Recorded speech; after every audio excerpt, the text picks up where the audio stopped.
Dr. Thomas Reeves never expected to find anything more exciting than the occasional injured hiker at his remote medical facility in the Alaskan wilderness. The research station, disguised as a standard medical outpost, was meant to study extreme weather patterns and their effects on human physiology. That changed on a bitter cold night in December when the aurora borealis danced across the sky with unusual intensity. He was checking the perimeter sensors when they went haywire. At first, he assumed it was just interference from the magnetic storm above, but then he saw it, a streak of silver cutting through the night sky, followed by a distant crash that shook the ground beneath his feet. "Bennett! Wilson," he called out to his two research assistants. "Get the emergency gear ready. Someone might have crashed out there." The temperature read -40 as they loaded up their snowmobiles. Protocol dictated they should call it in first, but something in Thomas's gut told him time was of the essence. The crash site wasn't far, perhaps 2 miles into the dense forest that surrounded their facility. What they found changed everything. The object wasn't a small plane or helicopter as Thomas had expected. It was something entirely different, sleek, organic-looking, with a surface that seemed to ripple like liquid metal even in its damaged state. Steam rose from where the hot metal met the snow, creating an otherworldly mist around the crash site. "Doc." Wilson's voice trembled. "That's not one of ours." Thomas approached cautiously, his medical training overriding his fear. That's when he heard it, a soft, melodic sound that somehow conveyed pain despite being unlike any language he'd ever heard. Inside the wreckage, he found her. She was humanoid, but clearly not human. Her skin had a subtle iridescent quality, like mother of pearl, and what he first thought was hair turned out to be fine, sensory tendrils that moved with purpose. But what caught his attention immediately was her distended abdomen and the way she curled protectively around it. She was pregnant. And she was dying. "We need to get her back to the facility," Thomas said, already assessing her injuries. Multiple fractures, internal bleeding, and something was wrong with the pregnancy. He could see unusual movements beneath her translucent skin. "Sir, regulations clearly state," Bennett began. "I don't care about regulations right now," Thomas cut him off. "We took an oath to preserve life. All life." They carefully extracted her from the wreckage. Her skin was cool to the touch, but Thomas detected a faint pulse, different from a human's, with an almost musical quality to its rhythm. As they transported her back to the facility, her tendrils reached out weakly, wrapping around Thomas's wrist. In his mind, he felt rather than heard a desperate plea, "Save them." The next 48 hours were a blur of intense medical work. Thomas had to throw out everything he knew about human physiology and work on pure instinct. Her anatomy was similar enough to be workable but different enough to make every decision a potentially fatal one. The twins she carried were in distress, their movements becoming more erratic by the hour. Thomas discovered their embryonic sacs were beginning to deteriorate, a process that would have been normal for her species at this stage, but the crash had accelerated it dangerously. He worked tirelessly, using a combination of conventional medicine and techniques he invented on the spot. Her body seemed to have remarkable healing capabilities, but the trauma had overwhelmed its natural processes. Twice her heart stopped, or what he assumed was her heart, a complex organ that seemed to serve multiple functions. Twice he brought her back, using carefully calculated electrical pulses that he prayed wouldn't do more harm than good. Wilson and Bennett helped where they could, but mostly they watched in amazement as Thomas performed what amounted to xenobiology surgery with human medical tools. They monitored the approaching storm that would soon cut them off from the outside world, and more importantly, they watched for any signs that someone else might have noticed the crash. On the third day, as Thomas was checking her vitals for the 100th time, her eyes opened. They were unlike anything he'd ever seen, swirling pools of silver and gold that seemed to contain galaxies. Her tendrils reached out again, this time with more strength, and touched his temples. The connection was immediate and overwhelming. Images flooded his mind, a distant world with twin suns, a civilization of beings like her living in crystal cities that sang with light, a terrible conflict that forced her to flee while carrying her precious cargo. "I'm Thomas," he said softly, unsure if she could understand spoken words. "You're safe here. You and your babies are going to be okay." Her response came not in words but in emotions, gratitude, relief, and something else. A sense of profound recognition, as if she had known somehow that she would find help here, in this remote corner of a strange world. Then her tendrils withdrew, and she slipped back into healing sleep. Thomas sat back, exhausted but relieved. The twins' movements had stabilized, and their mother's vital signs were growing stronger. They would survive, but this was just the beginning. As he watched the storm roll in, cutting them off from the outside world, Thomas realized his life would never be the same. He had just committed himself to something far beyond the scope of his medical practice or scientific research. He had become the protector of a secret that could change humanity's understanding of the universe. And somewhere in the back of his mind, he felt a tiny spark of connection with the unborn twins, a connection that would grow to become something none of them could have anticipated. The storm raged outside, but inside the medical facility, 3 hearts beat in an alien rhythm, and a new chapter in human-alien relations was about to unfold, even if the rest of the world didn't know it yet. The storm raged for 2 weeks, blanketing the medical facility in unprecedented amounts of snow. During this time, Thomas's patient, whom he'd started calling Aurora due to the circumstances of her arrival, began showing remarkable signs of recovery. Communication was their first major breakthrough. After her initial telepathic contact, Aurora learned to modulate her abilities, making the exchanges less overwhelming for Thomas. Her tendrils would create a gentle connection, allowing them to share basic concepts and emotions without the searing intensity of their first contact. "Your world," she conveyed one morning, her silver-gold eyes fixed on the swirling snow outside the window. "It's so cold." The thought came with images of her home world, where twin suns kept the crystal cities in perpetual twilight. Thomas was checking the twins' development when he responded, "Yet you chose to come here. Why?" The answer came in fragments of memory and emotion, persecution, fear, and a desperate flight across the stars. Aurora belonged to a subspecies of her people blessed, or perhaps cursed, with powerful empathic abilities. These abilities made her children potentially even more powerful, and therefore dangerous in the eyes of those who feared such gifts. They would have taken them, she shared, her tendrils trembling with distress. Separated them. Controlled them. Wilson and Bennett had grown more comfortable around their unusual guest, though they maintained a careful watch for any outside interference. The facility's isolation proved to be their greatest asset. No one questioned their radio silence during the storm, and their regular supply drops weren't due for another month. As Aurora's strength returned, they discovered more about her physiological differences. Her iridescent skin could absorb nutrients directly from water, supplementing the careful diet Thomas had designed for her. The tendrils served multiple purposes: communication, environmental sensing, and even minor cellular repair when they curled around injuries. But it was the twins who truly fascinated them. Through the partially transparent membrane of Aurora's abdomen, they could see the babies developing at an astonishing rate. They moved in perfect synchronization, their own tiny tendrils occasionally reaching out to touch each other or press against their mother's skin. "In my culture," Aurora conveyed one evening, as Thomas monitored their growth, "twins are considered a blessing from the stellar gods. But these little ones..." She paused, her tendrils gently caressing her abdomen. "They're different. I can feel it. Their powers are already stronger than mine." Thomas had noticed it too, subtle changes in the medical equipment when the twins were particularly active, lights flickering in rhythm with their movements, and most surprisingly, his own increasing ability to sense their presence even without direct contact from Aurora.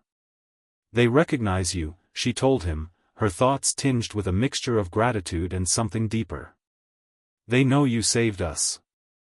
In my culture, such a debt creates an unbreakable bond.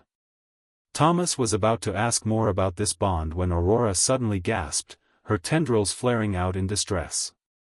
The twins were unusually active, their movements visible through her skin as they responded to their mother's anxiety. "What is it?" Thomas asked, reaching for his medical scanner. Through their connection, he saw what she had sensed, a ship, similar to the one she had crashed in, passing high above the Earth's atmosphere. "They're searching," she conveyed, fear coloring her thoughts. "The storm has hidden us, but they won't stop looking." The next few days were tense. Aurora taught Thomas more about her people's abilities, explaining that the twins would be born with an instinctive grasp of their powers. They must learn control quickly, she insisted. Their safety depends on it. Thomas found himself spending every free moment with Aurora and the twins, learning about her culture and sharing aspects of his own. She was fascinated by human medicine, particularly Thomas's ability to adapt his knowledge to help her despite their physiological differences. "Your mind," she conveyed one day, her tendrils creating gentle patterns of light as they moved, "it works differently than my people's. You see connections where others see only barriers. That's why you could save us when others would have seen only an impossible situation." The twins responded to these conversations, their movements becoming more purposeful when Thomas was near. Through Aurora's telepathic abilities, he began to sense their distinct personalities, one curious and bold, the other thoughtful and observant, but both already fiercely protective of each other. As Aurora's due date approached, according to her understanding of her species' gestation period, Thomas worked with her to prepare for every contingency. They converted part of the medical bay into a birthing room, modifying the equipment to accommodate her unique physiology. "There's something you should know," Aurora conveyed one night, as they watched the aurora borealis paint the sky in sheets of green and purple. "Among my people, when someone saves a life, particularly the life of a mother and her unborn children, they become bound to those they've saved. The children will recognize you as their master, their teacher and protector." Thomas felt uncomfortable with the term. "I'm just a doctor who did what anyone would do." Aurora's response came with a gentle wave of amusement. "You did what no one else could do, or would do. You acted without hesitation, without prejudice, and with complete dedication to saving lives you had no obligation to save. My people do not bestow such titles lightly, Thomas. The twins will need guidance to control their abilities, and they've already chosen you." Before Thomas could protest further, the lights in the facility flickered dramatically. Aurora's tendrils lit up like fiber optic cables, and her hands went to her abdomen. Through their connection, Thomas felt a surge of mixed emotions, excitement, fear, and determination. "It's time," she conveyed, her thoughts both clear and urgent. "They're ready." As Thomas helped her to the prepared birthing room, he realized that everything that had happened since that crashed ship had led to this moment. He wasn't just a doctor anymore, he was about to become something unprecedented in human history, the guardian and teacher of two hybrid children who might very well represent the future of both their species. Outside, the northern lights danced with unusual intensity, as if heralding the arrival of something extraordinary. Inside, Thomas prepared for what would surely be the most remarkable delivery of his career, while Aurora's tendrils cast ever-changing patterns of light across the walls, creating a birth chamber that bridged two worlds. The birth began unlike anything Thomas had ever witnessed in his medical career. The ambient temperature in the facility suddenly dropped 20 degrees, and every electronic device began emitting a high-pitched hum that set their teeth on edge. Aurora's tendrils pulsed with bioluminescence, creating intricate patterns that danced across the walls of the medical bay. "Wilson, get the backup generators ready," Thomas ordered, watching as the main lights flickered ominously. "Bennett, I need you monitoring all vital signs. Whatever happens, we can't lose power." Aurora lay on the modified birthing bed, her silver-gold eyes swirling with intensity. Her telepathic connection with Thomas had grown stronger in the past hours, allowing him to feel echoes of what she was experiencing. The twins were no longer just moving, they were actively coordinating their movements, their combined energy affecting the physical world around them. "This is unusual," Aurora conveyed through their mental link, her thoughts tinged with both wonder and concern. "Even for twins of our species, this level of power is unprecedented." The first contraction hit with such force that every light bulb in the facility shattered, leaving them in darkness save for the ethereal glow emanating from Aurora's skin. The backup generators kicked in immediately, but the emergency lights pulsed in sync with her contractions. Thomas worked methodically, pushing aside his amazement at the phenomenal events unfolding around him. His years of medical training took over, though he had to constantly adapt his knowledge to Aurora's alien physiology. Her body temperature fluctuated wildly, and the twins' movements created localized gravitational disturbances that made medical instruments float unexpectedly. "The first one is ready," Thomas announced, as Aurora's abdomen became nearly transparent, revealing the baby within. The child's tendrils were already active, reaching out and interacting with its mothers. "Aurora, I need you to focus your energy on controlling the environmental effects. Bennett, get the incubator ready, we modified it to match the atmospheric conditions Aurora described." The first twin emerged in a flash of light that temporarily blinded everyone in the room. When Thomas's vision cleared, he held a perfect little being in his hands, its skin shimmering with patterns of light that mimicked the aurora borealis. Unlike human babies, the child didn't cry, instead, it emitted a soft, musical tone that seemed to resonate with the very air around them. "A girl," Aurora conveyed weakly, her tendrils reaching out to touch her daughter. The baby's own tendrils immediately entwined with her mother's, creating a beautiful display of interweaving lights. But there was no time to marvel at the miracle. The second twin was already positioning itself, and the energy in the room began to build again. Outside, the real aurora borealis intensified, as if responding to the events within the facility. "Something's wrong," Aurora projected suddenly, her thoughts sharp with worry. "The second one, there's too much power. It needs to be contained." Thomas understood immediately. The twins had been supporting each other throughout the pregnancy, their powers in perfect balance. Now separated, the remaining twins' energy was becoming unstable. Without hesitation, Thomas placed his hands on Aurora's abdomen, remembering how the twins had always responded to his presence. Through Aurora's telepathic connection, he projected calm, steady thoughts toward the second child. "It's all right," he thought, hoping the baby could sense him as it had throughout the pregnancy. "Your sister is here. We're all here. You're safe." The effect was immediate. The chaotic energy in the room stabilized, and the second twin's movements became more controlled. Aurora's relief flooded through their connection as she added her own calming influence to Thomas's. The second birth was faster but no less spectacular.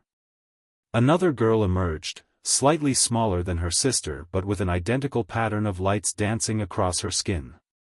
As soon as Thomas placed her near her twin in the modified incubator, both babies' tendrils reached for each other, recreating the connection they had shared in the womb. Aurora's thoughts reached out to Thomas, weak but filled with joy and gratitude. "You did it again. You saved them, saved us all.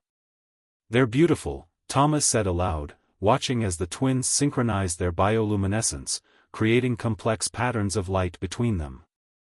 "Have you thought about names?" Through their connection, Aurora shared the concepts that would become their names, ideas that translated imperfectly into human language but carried deep meaning in her culture. The firstborn would be Lyra, after the constellation visible in the sky during her birth. The second would be Celeste, representing the celestial powers she had demonstrated. As Thomas cleaned up and ensured both mother and daughters were stable, he noticed something extraordinary. Whenever he came near the twins, their tendrils would reach out toward him, and he could feel a faint telepathic connection, much weaker than the one he shared with Aurora, but distinctly present. "It's starting already," Aurora conveyed, watching the interaction with a mixture of pride and solemnity. The bond of master and protégé. They recognized the one who ensured their safe arrival. The implications of this responsibility began to sink in. These children would need guidance not just in normal development, but in controlling abilities that could affect the physical world around them. Their very existence would have to remain a secret, at least until humanity was ready for such a revelation. As the northern lights continued their celestial dance outside, Thomas watched the twins drift into their first sleep, their tendrils still intertwined. Aurora too had fallen into exhausted slumber, her skin now emitting a soft, peaceful glow. Wilson approached quietly, holding out a cup of coffee. "Doc," he whispered, "what happens now?" Thomas accepted the coffee, his eyes never leaving the sleeping family. "Now," he replied, "we help them grow. And we keep them safe." He didn't mention the growing telepathic connection he felt with the twins, or the way their presence seemed to be slowly changing him. Those were concerns for another day. For now, in this remote facility surrounded by Alaskan wilderness, a new chapter in the story of two species had begun. The twins' synchronized breathing created gentle pulses of light that filled the room with a warm glow, a reminder that the most extraordinary miracles often come in the most unexpected forms. 3 months after their birth, Lyra and Celeste had developed to the equivalent of human 3-year-olds. Their accelerated growth, while expected by Aurora, still amazed Thomas every day. The twins not only looked like miniature versions of their mother, with iridescent skin and flowing tendrils, but they had also begun displaying increasingly powerful abilities that made their secret harder to keep. "Master," Lyra called out one morning, her silver-gold eyes bright with excitement, "look what we made." She and Celeste stood in the center of their specially prepared playroom, their tendrils intertwined above their heads, creating a miniature galaxy of swirling lights and tiny gravitational fields. Thomas still felt uncomfortable with the title, but Aurora had explained that attempting to change this cultural imperative could actually harm the twins' development. Their recognition of him as master was hardwired into their hybrid physiology, a result of his role in their survival. "That's beautiful, girls," he said, approaching carefully. The twins had excellent control for their age, but their powers could still be unpredictable. "But remember what we discussed about energy signatures?" Celeste, always the more thoughtful of the two, immediately began dampening their display. "Sorry, Master. We don't want the bad people to find us." The bad people were Aurora's pursuers, who still occasionally passed by Earth in their search pattern. Each time a ship drew near, the twins would grow quiet and still, instinctively understanding the need for secrecy. Their mother had begun teaching them the mental disciplines of their people, while Thomas helped them understand their unique place between two worlds. Bennett and Wilson had been reassigned 2 months ago, a necessary precaution as the twins' abilities grew stronger. Thomas maintained the fiction of running a standard research facility through carefully edited reports and minimum contact with the outside world. Aurora's crashed ship had been completely dissolved by a fail-safe mechanism, leaving no evidence of their extraordinary guests. "Master," Celeste asked during their daily lesson, "why can't we go outside like Earth children?" Her tendrils curled inward, a sign of sadness they'd all learned to recognize. Thomas sat down between the twins, feeling their immediate mental connection, stronger every day. "The world isn't ready for you yet," he explained gently. "You're very special. You represent something entirely new." "Like how we can do this?" Lyra demonstrated by levitating a medical scanner, her tendrils glowing with concentrated effort. "Lyra," Aurora's melodic voice carried from the doorway. "What have I told you about using powers without preparation?"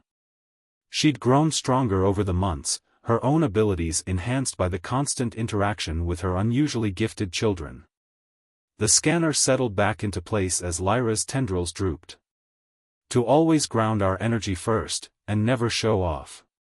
Thomas felt the spike of frustration through their shared connection. The twins' powers were fundamental to their nature, asking them not to use them was like asking human children not to run or laugh. Yet their safety depended on control and discretion. Perhaps, Aurora suggested, it's time we showed them the snow garden. She meant the internal courtyard they'd converted into a safe space for the twins to experience a small piece of the outside world. The girls' excitement rippled through the facility's electrical systems, causing momentary fluctuations. Thomas had long since hardened the essential medical equipment against these energy surges, but he still kept a close eye on their effects. In the snow garden, Lyra and Celeste experienced their first direct touch of snow, their tendrils creating fascinating patterns of frost and light as they explored this new sensation. Thomas watched them play, noting how their powers complemented each other, Lyra's energy and Celeste's control working in perfect harmony. "They grow so fast," Aurora said softly, standing beside him. "Soon they'll need more than what we can provide here." Thomas understood her concern. The twins were advancing rapidly in both physical and mental development. Their questions grew more complex, their powers more refined. They needed more space, more experiences, more understanding of both their alien heritage and their connection to Earth. That night, after the twins were asleep in their specially shielded room, Thomas found Aurora in the observation dome, her tendrils moving in the complex patterns that indicated deep thought. "Something's troubling you," he said, having grown adept at reading her expressions. "They call you Master," she began, her thoughts touching his mind with familiar gentleness. "But it's more than just a title of respect now. Your DNA is changing, Thomas. I can sense it. The twins' connection to you is affecting you at a cellular level." Thomas had suspected as much. He'd noticed small changes, enhanced intuition, occasional glimpses of the twins' thoughts even without direct contact, and a growing sensitivity to the energy fields they generated. "Is it dangerous?" "No," Aurora assured him. "But it is unprecedented. A human physically adapting to bond with hybrid children, it could be the key to everything. A bridge between our species." Their conversation was interrupted by a sudden pressure change in the facility. They rushed to the twins' room to find both girls sitting upright in their beds, their tendrils fully extended and glowing brightly. "They're coming," Lyra and Celeste said in perfect unison, their voices carrying harmonics that made the air itself vibrate. "The ships are coming back." Through his strengthened connection, Thomas felt what they felt, multiple vessels entering Earth's atmosphere, their search pattern more focused than ever before. But there was something else, something that made his newly enhanced senses tingle with warning. "They're not alone," Aurora confirmed his fears. "Earth's detection systems have spotted them. Your people are watching, learning, preparing to respond." Thomas looked at the twins, their small faces filled with worry and determination.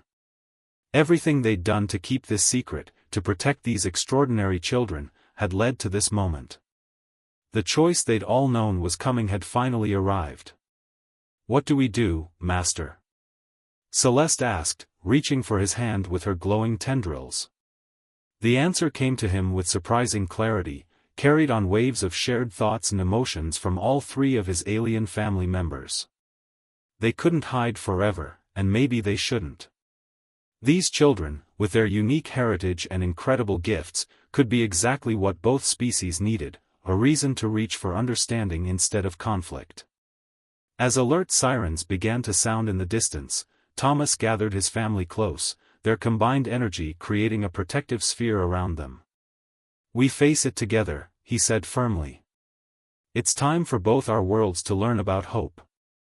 The facility's warning systems blared as multiple objects entered Earth's atmosphere. Thomas stood with his unusual family in the observation dome, watching as lights appeared in the dark Alaskan sky, some belonging to Aurora's people, others to Earth's military aircraft scrambling to intercept. "7 ships from my world," Aurora announced, her tendrils moving in agitated patterns. "And at least 12 Earth vessels approaching." Lyra and Celeste, now appearing like 6-year-old human children though only 4 months old, stood hand in hand between their mother and Thomas. Their combined energy had created a protective field around the facility, making it appear abandoned to outside scanners. "They're afraid," Celeste said softly, her silver-gold eyes tracking the movements above. Both sides. We can feel their fear. Thomas nodded, his own newly enhanced senses confirming their observation. Through their strengthened bond, he could feel the twins' determination, Aurora's concern, and the swirling emotions of those approaching their hidden sanctuary. Master, Lyra turned to him, her tendrils glowing with purpose, we need to show them. Both sides. Show them there's nothing to fear. The decision weighed heavily on Thomas. His transformation over the past months, the genetic changes triggered by his deep connection with the twins, had given him a unique perspective. He was possibly the only being in existence who could truly understand both species, who could bridge the gap between worlds. If we reveal ourselves, he said carefully, everything changes. For everyone. Aurora's thoughts touched his mind. Change was inevitable from the moment you chose to save us. Look at yourself, Thomas. You're living proof that our species can not only coexist but evolve together. She was right. Thomas's altered DNA had given him abilities he was only beginning to understand, a fraction of what the twins could do, but enough to demonstrate the potential for human adaptation. His connection to the twins had literally transformed him at a cellular level, making him something entirely new. The first shots were fired in the sky above, warning blasts from Earth's defenders, answered by energy pulses from Aurora's people that disrupted Earth's technology without causing damage. Both sides were showing restraint, but the tension was escalating rapidly. It's time, Thomas decided. Girls, remember everything we've practiced about control.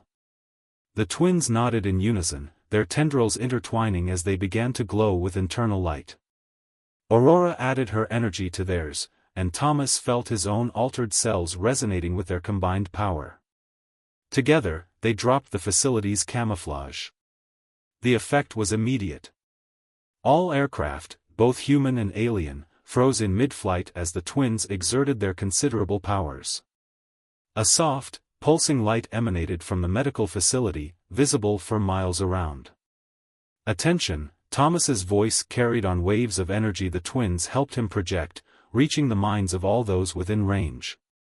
We offer you a choice. You can continue on your paths of fear and confrontation, or you can witness something extraordinary, proof that our species need not be strangers to each other. The twins raised their small hands, creating a massive display in the sky above the facility. Through it, everyone watching could see the story unfold, Aurora's crash, Thomas's choice to save her, the birth of the twins, and the months of growth and learning that followed. Impossible, came the thought from one of the alien ships, its captain's mind touching theirs with astonishment. Hybrid children with such power, and a human changed by contact with them? These children, Thomas projected, represent the future, not just of one species, but of both. They are neither weapon nor threat, but a bridge between worlds. Through them, we've learned that our differences can become our greatest strengths. Military helicopters landed in the snow around the facility, while the alien ships descended in a wide circle.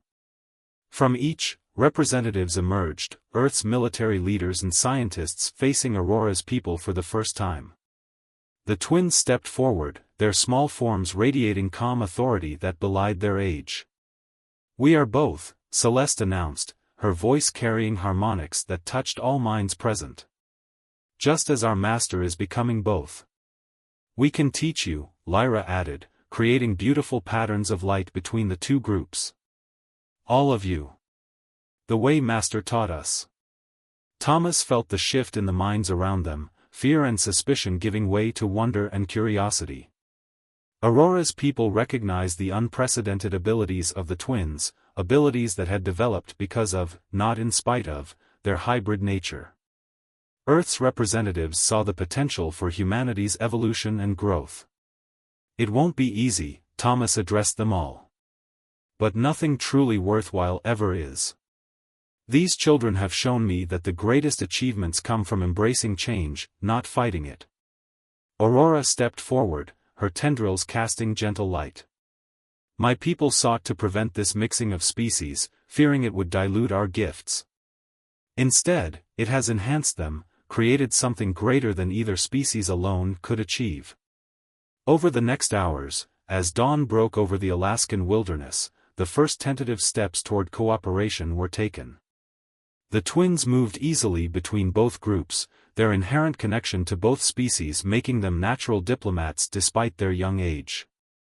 Thomas watched with pride as Lyra and Celeste demonstrated their abilities, showing how human adaptability and alien energy manipulation could work in harmony.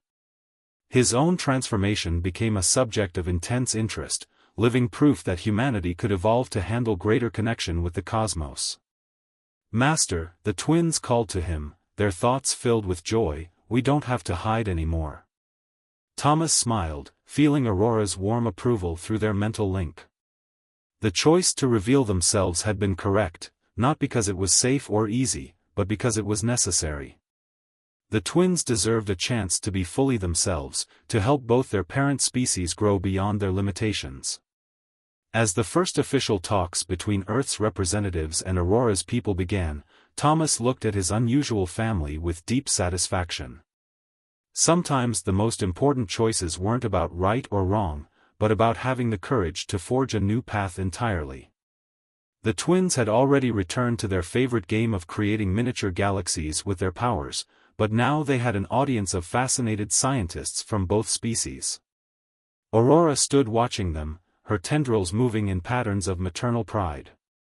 "What happens now?" one of the Earth officials asked Thomas. He smiled, feeling the twins' energy harmonizing with his altered cells. "Now," he replied, "we learn from each other. These children are just the beginning. They've shown us that the universe is full of possibilities we never imagined, if we're brave enough to embrace them." Above them, the aurora borealis danced in celebration, its patterns eerily similar to the lights emanating from the twins as they played. Two species, once separated by fear and distance, had found common ground in the laughter of children who belonged to both worlds. The future, uncertain but full of promise, stretched out before them like the endless Alaskan sky, painted with the colors of hope and possibility.